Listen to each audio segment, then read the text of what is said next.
Buenos días mi gente, mi nombre es Juan Echezábal, esta es la página La Tijera y hoy es jueves 12 de junio del año 2025. Señores, yo estaba mirando las noticias, ¿no? Y me recordé que en el año 2023 salió a la luz pública gracias a las activistas Habana de la Torre y otros activistas que la acompañaron en aquel momento en la Universidad de Huelva, estudiaba nada más y nada menos que la hija de Ramón Labañino Salazar, uno de los 5 espías de la Rea Avispa.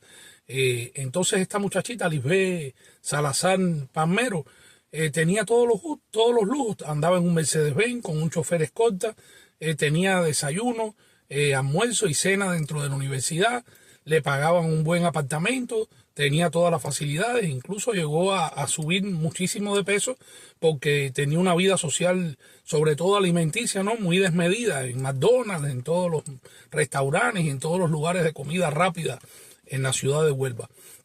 Pues simple y llanamente no es un caso aislado, y nos preguntamos siempre a dónde va a parar el dinero de Telsa, a dónde va a parar el dinero de las exportaciones del castrismo, los billones y billones de dólares y euros que anualmente la dictadura hace por el concepto de los servicios turísticos que cada vez han ido cayendo más en picada, por las exportaciones de ron, de tabaco, de café, de productos del mar, de frutas, de cítricos, en fin, de todo, de personal médico que mandan en colaboración hacia otros países, pero no está en colaboración, es una renta y les pagan muchísimo dinero por todo ese personal de la salud y ellos llaman altruismo y llaman internacionalismo y llaman desprendimiento y llaman solidaridad, una cosa que no tiene otro nombre que de negocio, pero negocio para que para mejorar la infraestructura de Cuba, para garantizar una vida mejor para el pueblo cubano, para que los cubanos puedan acceder a los recursos de salud que necesitan, alimenticios y a garantizarles sus necesidades básicas, para nada. Es para garantizar el estilo de vida lujoso de ellos y de sus hijos y de sus nietos. Y fíjense si es así que Sandro Castro, de dónde sacó el dinero para poder montar sus discotecas y todos los negocios que tiene y de los que nadie les puede, porque son prácticamente intocables, nadie los puede tocar. Pues el dinero de Telsa, del dinero de los negocios del castrismo, del dinero de todo lo que el régimen exporta anualmente y todos los servicios que brinda durante el año, ¿no? Para extranjeros, para turistas y demás, que le representan billones y billones de dólares. ¿De dónde sacan el dinero para mantener, por ejemplo, al hijo de Rubén Remigio Ferro, el presidente del Tribunal Supremo, que vive afuera, anda por Inglaterra, va a las copas mundiales de fútbol, a Disney, pasea a diestra y siniestra? ¿De dónde sacan los millones y millones de dólares que se gasta Manuel Anido Cuesta, el hijastro de Díaz Canel, el hijo de Liz Cuesta, la primera dama del castrismo? Pues del dinero de las empresas y de las entidades cubanas y de los servicios que el régimen presta. ¿De dónde sacan el dinero los hijos y los nietos del comandante Guillermo García Frías, que tienen negocios de cotos de caballos y peleas de gallos y hacen muchísimo dinero a costa del sacrificio, de la miseria y del sudor del pueblo? Del mismo lugar. El régimen no les conviene para nada que haya un cambio, el régimen no les interesa el bienestar del pueblo cubano, el régimen para nada les conviene que se les caiga esta infraestructura que tienen, de la que ellos están viviendo, porque les representa muchísimo. Ellos tienen el control, le dan una migaja al pueblo a través de la libreta de racionamiento, les prometen cosas que nunca les van a cumplir, los mantienen bajo apagón. Sin embargo, el petróleo que tienen conveniado con Venezuela, que les llega casi a diario en los barcos ahí a los supertanqueros y demás, pues lo venden hasta en alta mar, en aguas internacionales, venden ese combustible, ese petróleo, y hacen muchísimo dinero que va a parar ¿a dónde? A las arcas de la familia dictatorial. ¿Alguien sabe cómo vive la familia de Fidel Castro? Ya Fidel Castro no está en este mundo desde el año 2016, pero nadie sabe cómo vive Dalia, cómo viven los hijos de Fidel, cómo viven los nietos, salvo Sandro, que es el único que ha mantenido una mediaticidad por la que se conoce, ¿no?, el estilo de vida de lujos y de privilegio de la familia dictatorial. ¿Cómo viven los hijos y nietos de Raúl Castro? Como reyes. Mariela Castro está casada con Titolo, tienen restaurantes, tienen tiendas. Las hijas de Mariela Castro tienen un supermercado montado con otro bandolero y mafioso italiano allí en lo que era antes Trasval, que anteriormente era el Tencén de Galeano, en la calle Galeano y San Rafael en La Habana, frente a Flogar. Tienen muchísimo dinero, tienen muchísimas posibilidades, tienen casas, mansiones en Miramar, en Siboney, de renta para los extranjeros. Mantienen una parafrenaria de ingresos y de privilegios y de lujos a costa de la miseria y de la desgracia del pueblo cubano, que ahí tenemos la respuesta a dónde va a parar todo ese dinero.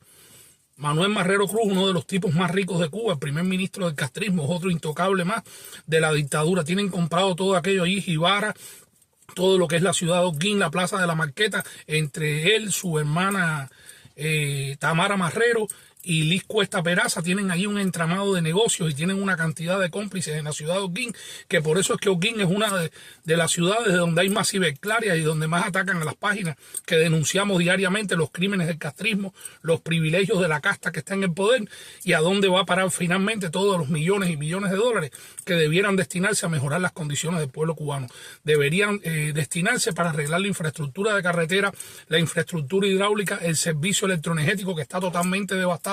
Pero vuelvo y les repito, al régimen no les interesa para nada el bienestar del pueblo cubano. La dictadura opresora castrista lo único que le interesa es seguir en el poder para continuar robándose lo que es erario del pueblo, para continuar humillando a los cubanos y condenándolos a la miseria, a la mentira, a la represión, al falso socialismo que solamente se materializa en su estilo de vida privilegiado, en los bolsillos de sus hijos y sus nietos, y en los negocios y las inversiones, los carros de alta gama y todos los lujos y privilegios de los que tienen privados por 66 años al pueblo cubano. Por eso no quieren que alcemos la voz. Le mando desde aquí un saludo al abogado valiente y comprometido con la causa de la libertad de Cuba, que acaba de postear, ¿no? En sus redes sociales una valla que pagó con su propio dinero en el Palmetto en Miami, en la ciudad de Miami, donde pide libertad para José Daniel Ferrer, el líder de la Unión Patriótica de Cuba, y para todos los presos políticos dentro de la isla. Y esa es la actitud que debieran tener todos los cubanos en el exilio, que tengan posibilidades económicas, y aunque no las tengan, reunirlas entre todos y seguir abogando y seguir alzando su voz por la libertad de Cuba. Tenemos que hacerlo, tenemos un compromiso con el pueblo cubano. El pueblo cubano sí quiere ser libre, porque lo que les están matando las aspiraciones de libertad y las aspiraciones de vivir con dignidad son los testaferros del castrismo y los miembros de la cúpula dictatorial. Muchos testaferros que tiene el castrismo aquí dentro de los Estados Unidos, que diariamente ante mis denuncias y mis publicaciones salen a rebatirle. Y cuando usted ve, viven en Tampa, viven en Miami, viven en Orlando, viven en Louisville, Kentucky, viven en varias ciudades de Texas. O sea, están dentro de los Estados Unidos y son los que le hacen el juego a la dictadura. Son los que sostienen también económicamente al régimen opresor castrista con sus agencias de viaje, sus agencias de recarga, sus agencias de envío. Tienen un entramado de mulas allí que les garantizan toda la mercancía que necesitan las MIPYMES de los hijos y los nietos de la cúpula dictatorial, y mientras exista ese mecanismo no va a haber libertad en Cuba, porque van a seguir teniendo lo que más necesitan y le interesa a la dictadura castrista para sostenerse en el poder, que son los dólares del imperio que tanto critican. Ellos han criticado históricamente el capitalismo, pero ellos se dan una vida de capitalistas. Ellos critican a la sociedad estadounidense, por ejemplo, con la situación que se está dando ahora por las redadas migratorias en California y en otras ciudades estadounidenses, pero no dicen de que todos estos movimientos, detrás de estos movimientos, lo que hay es la mano de la izquierda, la mano del comunismo, la mano del socialismo, la mano de testaferros del mismo castrismo que por años han ido sembrando la ideología de izquierda, la ideología comunista en las calles estadounidenses, con centros de solidaridad con Cuba, con alcaldes y funcionarios del gobierno de los Estados Unidos comprometidos con la dictadura castrista. Y por eso es que suceden estas cosas también. Que se cometen injusticias. Las sociedades no son perfectas, pero les puedo asegurar una cosa. En los 20 años que llevo en los Estados Unidos, creo que he vivido los mejores 20 años de mi vida, porque los he vivido con libertad, con dignidad. He podido hacer esto que estoy haciendo con ustedes, hablar con total libertad y criticar al gobierno de los Estados Unidos cuando se ha equivocado, cuando ha habido una administración que no responde a los intereses de nosotros, los que ya somos ciudadanos de esta gran nación, y no nos sucede totalmente nada. Contendemos con respeto, contendemos con inteligencia, contendemos con democracia, al fin y al cabo, y no sucede totalmente nada. Yo tengo muchos amigos demócratas, yo tengo amigos incluso que tienen ideales socialistas, y yo les doy mi punto de vista, ellos me dan el de ellos, discutimos, pero al final somos amigos. Pues no puede haber amistad entre una persona que tenga una ideología. No. Hay personas que sí están confundidas, y si usted los logra hacer entender de que están en el lugar equivocado y en la posición equivocada, se pasan al lado de la verdad y al lado de la justicia. ¿Saben por qué es así? Porque si no, el presidente Donald Trump no hubiera ganado las elecciones del 2024 como las ganó de manera abrumadora. Muchísimos demócratas, muchísimos independientes votaron en favor de Donald Trump porque estaban hastiados de los 4 desastrosos años de la administración Biden. Lo que está sucediendo hoy en las ciudades estadounidenses es consecuencia de la mala política migratoria de la administración Biden y de Kamala Harris, que permitieron una política de fronteras abiertas por 4 años, haciendo de que entraran millones y millones de personas, los que ellos, pudiéndolo haber hecho y pudiendo haber utilizado el Congreso y el Senado, nunca se pusieron de acuerdo para regularizarles el estatus a los que no tuvieran antecedentes criminales, a los que al fin y al cabo pudieran quedarse en esta nación para seguirla edificando, para seguirla trabajando, para seguirla echando para adelante, porque esto es una nación de inmigrantes al fin y al cabo, y siempre ha sido una nación de brazos abiertos para la inmigración ordenada y organizada y bajo las leyes migratorias de los Estados Unidos. No es relajo que la administración Biden provocó para dejar esta situación que ahora está afrontando la administración Trump. ¿Se cometen errores? Claro que se cometen errores y van a ser criticados, y los ponemos aquí en una página que está comprometida con la verdad, con la inmediatez y con la veracidad, sobre todo, de las noticias que diario damos. Que podemos equivocarnos, señores, en ocasiones. Muchas de las publicaciones que nosotros ponemos, que vienen desde Cuba, se corroboran con 2 o 3 fuentes, pero déjenme decirles una cosa: al final la verdad la tiene el pueblo cubano dentro de las calles. Nosotros tenemos que escucharnos y corroborar, pero lo hacemos desde esta posición, desde este lado, y gracias a Dios, en la mayoría de los casos, las noticias que damos, el régimen no nos las puede rebatir porque saben que son verdad. Ahora mismo están criticando la situación esta de los paquetes que encontraron en una guagua Yutón interprovincial en Holguín, que venía de, creo que de Camagüey o de Ciego Dávila, cargada de carne de perros y de gatos. Y dicen 2 o 3 páginas del oficialismo que eso es falso, que eso es mentira. ¿Y de dónde salieron las fotos? ¿Y de dónde se ven las fotos de los policías registrando? ¿Es que era acaso carne de res? Si en Cuba ya no hay carne de res. Era pollo, no, el pollo no es ilegal en Cuba tenerlo en bolsas así. La noticia fue cierta y se confirmaron con varias fuentes.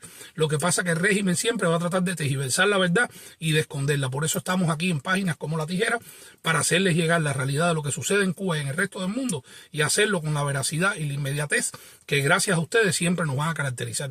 Yo les deseo un lindo jueves, les deseo muchísimas bendiciones a todos, les deseo sobre todo libertad para nuestro pueblo oprimido, y seguiremos informándoles desde La Tijera con la veracidad y la inmediatez, vuelvo y les repito, que gracias a ustedes siempre nos ha caracterizado. Les deseo un lindo día, muchas bendiciones, y recuerden, mi nombre es Juan Echezábal y esta es La Tijera.